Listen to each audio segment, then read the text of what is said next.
Cure ని service sector గా పెట్టుకున్నాం అధ్యక్ష.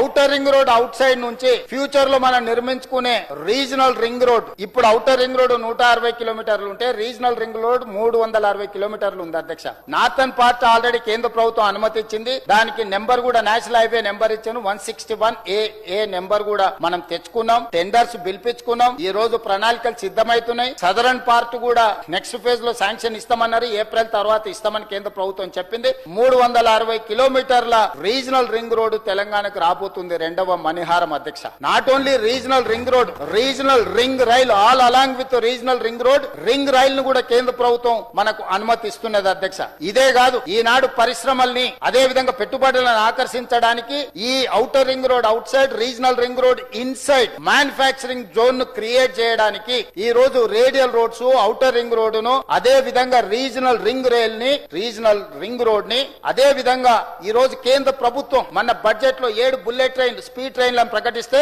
3 స్పీడ్ ట్రైన్లు బుల్లెట్ ట్రైన్ల హబ్ తెలంగాణ కేంద్ర ప్రభుత్వం ఇచ్చింది అధ్యక్ష. వీటితో పాటు కంట్రోల్డ్ గ్రీన్ ఫీల్డ్ ఎక్స్ప్రెస్ హైవేలను ఇవ్వడానికి కేంద్ర ప్రభుత్వం ముందుకు వచ్చింది. మనకు సముద్రం ఒడ్డు లేదు. అందుకే ఒకప్పుడు నిజాం దగ్గర ఉన్న మచిలీపట్నం పోర్టుని, బందర్ పోర్టుని ఈ రోజు గ్రీన్ ఫీల్డ్ హైవేతో కనెక్ట్ చేస్తున్నాం అధ్యక్ష. Port connectivity, road connectivity, railway connectivity, ఈ రోజు బుల్లెట్ ట్రైన్ కనెక్టివిటీని అన్నిటిని కూడా కేంద్ర ప్రభుత్వం దగ్గరికి పదే పోయి వీటన్నిటిని సాధించుకొని వచ్చిన అధ్యక్ష 24 నెలల లోపే. అందుకే